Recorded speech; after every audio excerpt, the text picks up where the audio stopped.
Meus cumprimentos às equipes que estarão disputando a Copa Paulista de 2018.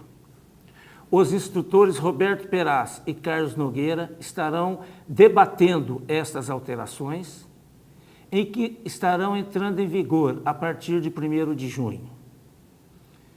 Embora o livro seja publicado posteriormente, foi feita uma consulta a um integrante da IFAB, que é brasileiro, e algumas dúvidas foram pairadas. E esses esclarecimentos serão amplamente debatidos entre os nós instrutores. Boa competição a todos os participantes. Bem, aos filiados da Federação Paulista de Futebol, é com grande satisfação que eu, Roberto Peraz, e aqui o meu companheiro Carlos Augusto Nogueira Júnior, diretor da escola, vamos conversar um pouquinho com vocês sobre as alterações das regras 2018-2019 da International Football Association Board. É muito importante que todos entendam que quando existe uma modificação feita pelo Board, ela passa a vigorar em 1º de julho de cada ano, com exceção deste ano, que é ano de Copa do Mundo. E, portanto, todas as competições que iniciarem após 1º de junho, é o caso da Copa Paulista, que se inicia em agosto, as modificações, as principais modificações, aquelas que dizem respeito à parte técnica, essas nós conversaremos aqui com vocês e vamos explicar para que todos entendam como será a partir de então, ok?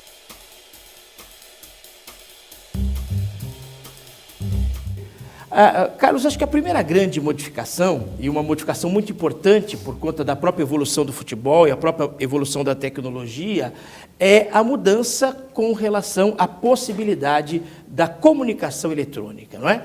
E essa comunicação eletrônica poderá acontecer a partir de agora entre membros da comissão técnica, aqueles que estão na área técnica, e os seus auxiliares, que poderão estar, inclusive, fora do campo de jogo, né? Agora, os principais equipamentos que podem ser utilizados. O professor Carlos vai comentar sobre este ponto.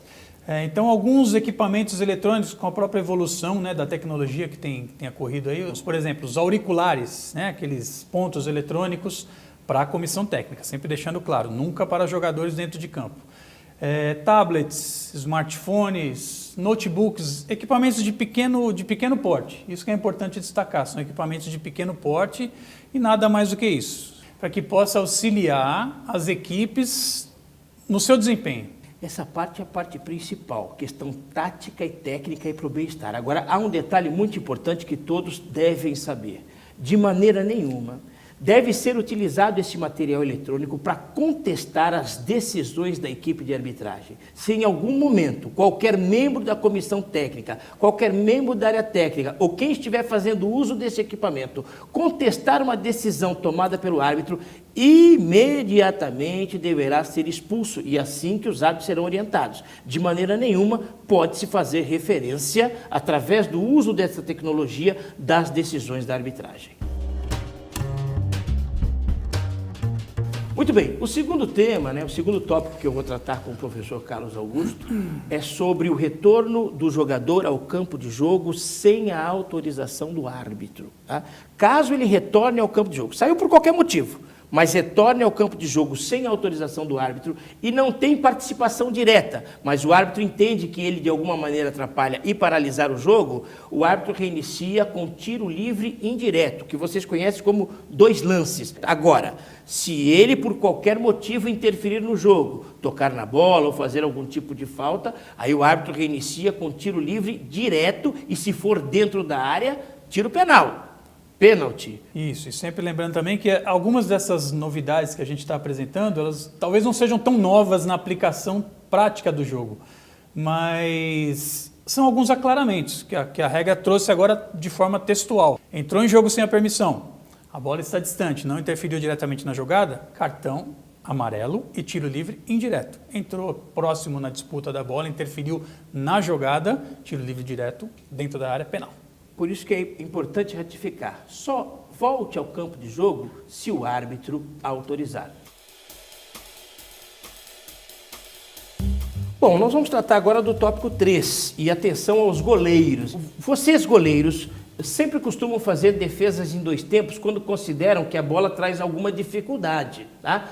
E isso sempre foi permitido, mas poderia haver por parte do árbitro alguma outra interpretação que não fosse de uma defesa com grau de dificuldade. Agora não, para facilitar, a defesa em 2 tempos ela está permitida. O que não está permitido? Quando você tem a possibilidade de pegar essa bola com facilidade e para ganhar tempo ou ganhar espaço, não é, Carlos? Você toca na bola, né, para, se o adversário vier apertar, você ter a oportunidade de retê-la uma segunda vez. Mas era uma bola fácil, que você poderia ter segurado num primeiro momento. Aí não, a regra ainda continua dura com relação a esse tipo de ação. Mas a defesa, que era considerada como acidental, esta continua. Os legisladores fizeram foi tirar esse termo, justamente esse termo acidental. Eles riscaram esse termo da regra, porque ficava assim, se o goleiro praticou uma defesa intencional, né, que é normalmente, e a bola escapou, alguns árbitros não entendiam isso como um acidente, mas como uma defesa que ele executou. E não. Então, fez uma defesa, a bola escapou por uma dificuldade natural da jogada, ele pode naturalmente pegar a bola novamente. Agora, a bola veio muito fácil pelo alto, por exemplo, e ele claramente com a intenção de ganhar tempo, como você mesmo bem disse, então aí sim ele não pode voltar a pegar essa bola. Mas tem que tomar cuidado, se puder pegar essa bola num primeiro momento com facilidade, é melhor fazê-lo para não correr risco com relação à interpretação do árbitro. Bom, Carlos, o nosso próximo tópico é com relação a jogadores que cometem 2 faltas, são faltas na sequência, e essas 2 faltas são passíveis de cartão amarelo, né? E o árbitro tem que mostrar a todos que essas 2 faltas são para cartão amarelo. Então, a partir de agora, textualmente, se o jogador cometer na sequência 2 faltas puníveis com cartão amarelo, serão apresentados os 2 cartões e os árbitros serão orientados a mostrar o local do primeiro cartão, ele aponta, e o local do segundo cartão, e em seguida aplicar o cartão vermelho. Então essa é uma novidade interessante, mas uma novidade de aclaração, porque ela já existia. Isso, mais uma aclaração, e lembrando assim, não são somente faltas, né? São qualquer infração que seja merecedora de uma punição com cartão amarelo. Como, por exemplo, a que a gente citou anteriormente, do jogador que ingressa no campo de jogo, regressa ao campo de jogo, sem a devida autorização. Então ele deverá tomar um cartão amarelo por essa ação. Se por acaso, lá na frente, antes do árbitro paralisar o jogo, percebe que ele paralisa o jogo quando ele interfere, por exemplo, num ataque promissor do adversário, matando um contra-ataque, né, como a gente costuma dizer, do adversário, ele vai receber as 2 advertências de cartão amarelo. Uma por ter entrado no campo de jogo sem autorização e a segunda por ter impedido um ataque promissor. Pois é, Carlos, e nós temos um outro item que agora está dentro das regras do jogo e que não aparecia. É um novo tema, é porque em algum momento isso acabou acontecendo, né? Talvez até mais de uma vez, por esse mundão afora, que é o morder. O jogador que morde o adversário passa a ser, então, tiro livre direto se for fora da área, e se com a bola em jogo o jogador morder o seu adversário dentro da área, tiro penal. Esse destaque é muito importante. A bola estando em jogo, são essas as punições técnicas que ele vai receber, além, logicamente, das disciplinares. Expulsão, né? Normalmente, nessa situação, vai ser provavelmente uma expulsão.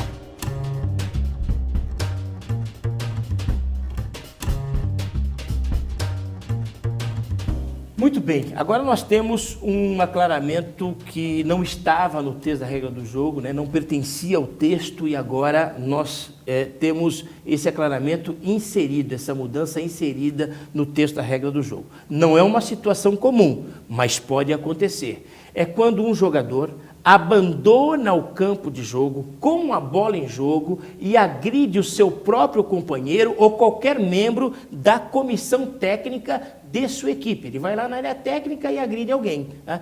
Não havia previsão da regra do jogo para o reinício nessa situação. Então nós vamos explicar, não é, Carlos? Caso isso aconteça, o jogo reiniciará com tiro livre indireto. Indireto, 2 lances. Se a bola estiver em jogo, você reinicia com a bola na linha lateral mais próxima de onde ocorreu o fato, de onde ocorreu a agressão.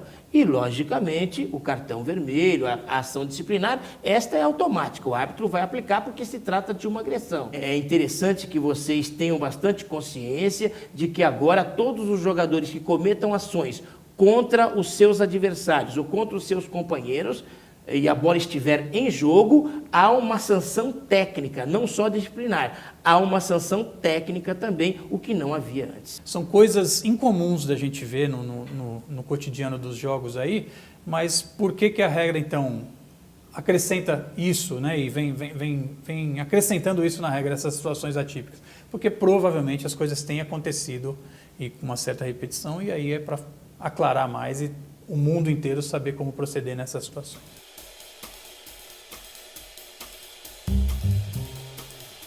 Agora, há um outro ponto também que foi modificado na regra do jogo. Quando você tinha qualquer tipo de equipamento nas mãos e jogava na direção da bola, ou jogava na bola, né, ou jogava em algum adversário e tal, não havia previsão de que, ou previsão específica na punição. Então se colocava, principalmente com relação à bola, se colocava essa ação como se você estivesse utilizando a mão. E nós chamávamos de um delito por extensão, como se você estivesse mesmo à distância tocando a mão na bola. Ou tocando a bola com esse instrumento, qualquer coisa que você tivesse na mão, uma caneleira, uma chuteira, qualquer coisa desse tipo, tá? Agora não, agora foi desassociado, não se aplica mais como mão, e sim como tiro livre direto. Tudo isso porque se o goleiro também comete esse tipo de ação dentro da sua própria área, é tido como tiro penal. Tiro livre direto fora da área, tiro penal dentro da área, porque o goleiro é um jogador como outro qualquer, só tinha uma diferença, dentro da área ele poderia jogar com a mão. Então quando ele cometia esse tipo de ação, o goleiro jogando alguma coisa, né, algum objeto na bola, ele tinha uma dificuldade de sancioná-lo, então o árbitro muitas vezes sancionava com tiro livre indireto, mas a ação dele é igual a de qualquer outro jogador, é ter um objeto na mão e atirar na bola, ok? Então esta mudança é fundamental nesse aspecto e fica desassociado de mão, ele foi tipificado separadamente, tiro livre direto ou tiro penal, se você joga algum objeto, ou uma segunda bola até, se você tem uma bola na mão e joga numa segunda bola que esteja em jogo normalmente, regularmente, passa a ser tiro livre direto ou tiro penal, não é, Carlos? Exatamente, professor Perassi, lembrando que além do tiro livre direto, ou tiro penal se for dentro da área, também vem com aplicação de cartão amarelo pela conduta antidesportiva, que é golpear a bola com objeto ou arremessar um objeto na bola.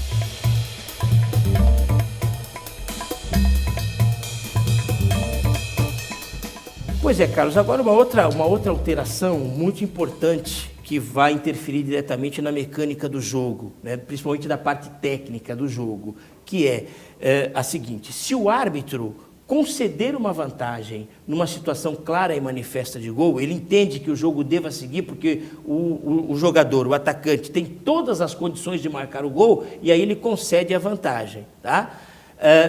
Quando essa situação se concretizar, né, numa situação de gol e houve uma falta, uma ação tática que merecesse o cartão, ele vai aplicar o cartão amarelo.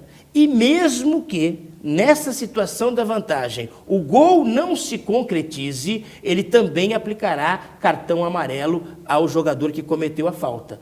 Normalmente o árbitro não concede vantagens em situação como essa, tá? Principalmente quando é dentro da área e quando é pênalti. Normalmente ele prefere a marcação do pênalti. Mas se ele entender que por conta dessa falta tática, era uma falta para cartão amarelo naturalmente, né? Porque o jogador está impedindo uma situação clara e manifesta de gol, mas ele concede essa vantagem, ele vai, na primeira paralisação, mostrar o cartão amarelo, tanto se sair o gol, como se não sair.